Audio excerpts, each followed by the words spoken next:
Bonsoir à tous, j'espère qu'on m'entend bien. C'est un challenge pour moi d'être ici parce que d'habitude, ma durée la plus courte, c'est 10 heures de séminaire que je fais avec les gens. Non, je vais essayer de faire les 15 minutes correctement. En tant que sémiologue, mon rôle, c'est d'analyser la société, de comprendre comment est-ce que nous voyons le monde. Et les signes, c'est à travers vos postures, les images, les mots et les expressions. On va faire ensemble un voyage. Ce voyage, c'est de déconstruire des étiquettes. Et on va observer ces étiquettes à travers des expressions qui vont porter des phénomènes qu'on a autour de nous. Première expression. Bon teint clair. Bon teint clair. Pourquoi le teint clair est bon? C'est certainement parce que derrière cette idée, une fois que j'ai le teint clair, j'accède à une position, à une affirmation de moi-même que je n'ai pas avec le teint noir. Donc indirectement, cette expression dit que je manque de confiance en moi à cause de cette couleur de peau. On va regarder une deuxième expression. Elle a particulièrement attiré mon attention lorsque je l'ai vue circuler sur les réseaux sociaux. Célibatante. Pour quelle raison une femme voudrait porter comme titre un mot qui fusionne le fait qu'elle ne soit pas en couple, qu'elle soit seule, et qu'à côté elle doit se battre contre quoi?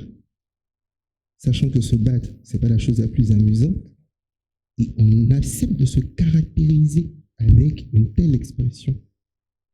Qu'est-ce qu'elle dit en fait cette expression? Qu'on a de la solitude et de l'insécurité face au challenge de la vie. Et je vais vous le montrer à travers le champ lexical d'une publication sur Facebook qui adressait un message aux célibatantes. Vous voyez là en rouge les mots qui sont dans ce poste. Seul. C'est vraiment difficile. C'est dur. Parce qu'en fait, ce concept transporte l'idée et le sentiment que je suis seul face aux difficultés de la vie. Une autre expression. Tu es un intello. Cette expression-là me parle à moi directement. Parce que je l'ai vécue quand j'étais petit. Quand on la lit comme ça, on peut se dire que c'est une forme de magnificence de l'intelligence, te dit que tu es super intelligent. Mais en vérité, quand on te dit que tu es un intello, ça veut dire que tu es ennuyeux. Ça veut dire que tu es ennuyeux. Et j'ai tellement bien bénéficié de cette étiquette qu'on m'a offert une autre, qui n'est pas très belle. On m'appelait omelette. Omelette pour la simple raison que je ne faisais pas les mêmes activités que les autres garçons. Parce que j'étais focus sur mes cahiers, et eux, ils aimaient sortir se promener. Donc j'étais un homme mou. L'ensemble de ces expressions traduisent les expériences que nous vivons. Elles disent comment est-ce que nous voyons le monde, comment est-ce que nous vivons dans notre société. Et une expérience, c'est la rencontre d'une attention que je donne à une situation. Et lorsque je donne cette attention à cette situation, je génère une émotion. Lorsque je donne une attention particulière à une situation, je génère une émotion. Et à partir du moment où l'émotion est la fille d'une expérience, cela veut dire que les étiquettes portent elles-mêmes des émotions et sont chargées d'émotions. Parce qu'une étiquette, c'est marquer, désigner, identifier un phénomène que je vis, une situation que je vis. Donc je vais vous demander de prendre le temps d'imaginer l'énergie qui est nécessaire pour faire vivre dans votre tête et autour de vous des titres et des étiquettes.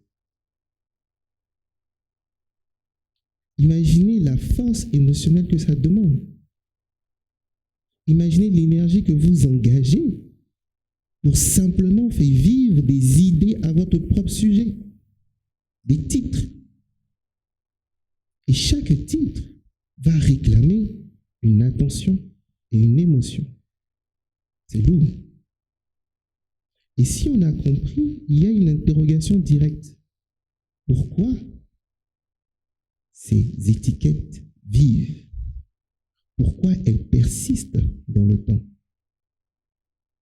Eh bien, c'est parce qu'elles racontent l'histoire de nos souffrances émotionnelles. Et ce n'est pas qu'au niveau individuel, c'est au niveau social.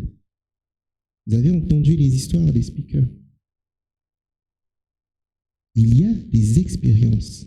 Et ces étiquettes, ces conceptions, ces expressions qui traduisent ce que nous vivons, transportent ces souffrances émotionnelles qui viennent d'une vision très simple.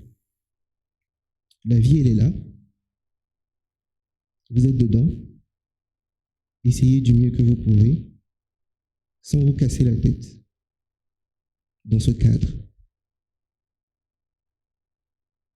Et cette vision elle-même s'appuie sur des besoins, comme le besoin d'être respecté, comme le besoin qu'on m'accorde le mérite suite à mes longues années d'études, comme le besoin d'être compris, comme le besoin d'être accepté par les autres. Et ça, ce n'est pas une question d'âge, ni de sexe. Tout le monde y passe. Mais au fond de ces besoins se trouve un appel naturel intrinsèque à l'intérieur de vous. Et c'est l'appel de l'authenticité. Toutes ces étiquettes circulent parce que cette souffrance émane de l'absence de l'authenticité. Et l'authenticité veut dire que vous devez être vrai et présenter au monde le vrai vous. Et non pas ce qu'on voudrait que vous soyez, non pas ce qu'on voudrait que vous fassiez, et non pas ce qu'on voudrait que vous ayez. Et si nous sommes d'accord avec ça, il y a un deuxième voyage que nous devons entreprendre.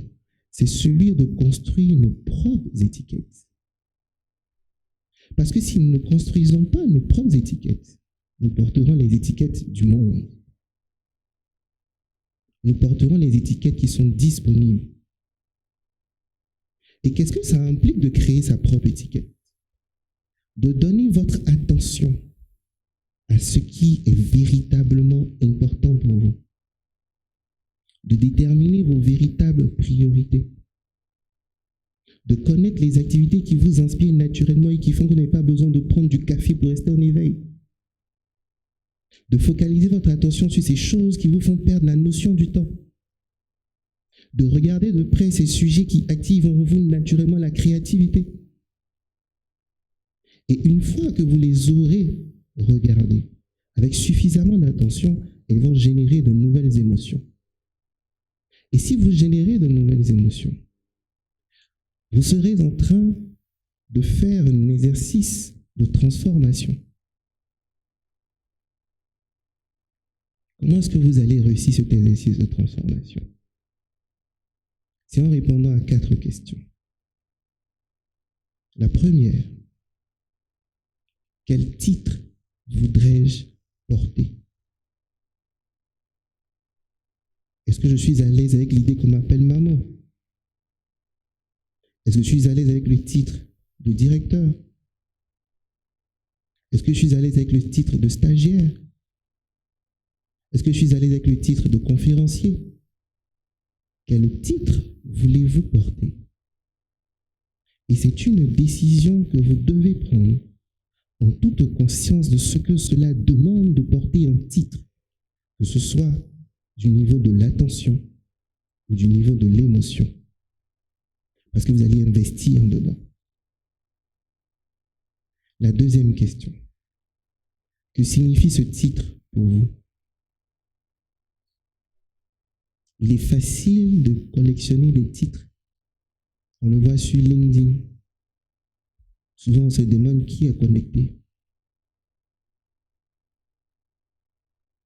Mais ce titre-là, qu'est-ce qu'il signifie pour toi? Est-il en accord avec ton appel? Est-il en accord avec la mission pour laquelle tu es sur cette planète bleue? Te sens-tu si connecté à ce titre que tu es fier de le porter et de te battre entre griffes pour ça? Qu'est-ce que ce titre signifie? La troisième question. Et je serais très content que vous la notiez.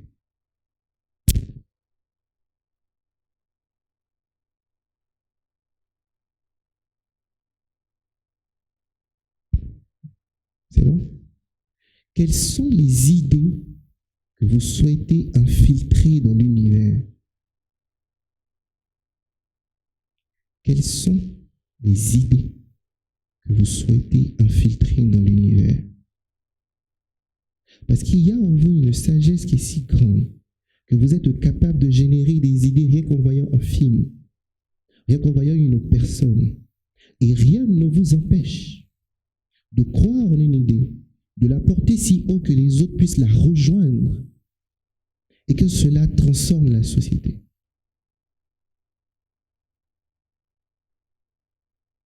Quelle est l'idée que vous souhaitez infiltrer dans l'univers?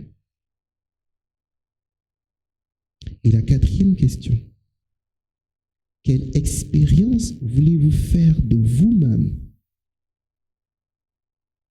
L'expérience commune que nous avons de nous, c'est on se lève le matin, on va au travail, on fait palabre avec un collègue, on retourne à la maison, on mange, on dort et on fait copier-coller, on a notre semaine.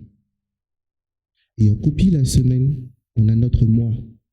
Et on copie le mois, on a notre année. Et il est strictement impossible que vous puissiez créer une nouvelle expérience de vous-même si vous êtes aussi linéaire et prévisible. Quelle expérience de vous-même voulez-vous faire au quotidien? Et une fois que vous aurez répondu à ces 4 questions, vous serez en train de transformer cette boîte de limites en un monde de possibilités. Et ce monde de possibilités veut dire que vous êtes passé du besoin à la contribution, de la solitude à la certitude, de l'insécurité à la confiance et du rejet à l'innovation. Et à cet instant, la conclusion sera que vous allez marquer la vie de votre empreinte et non marquer les autres d'une étiquette. Et c'est ainsi que commencera la nouvelle histoire. Je vous remercie.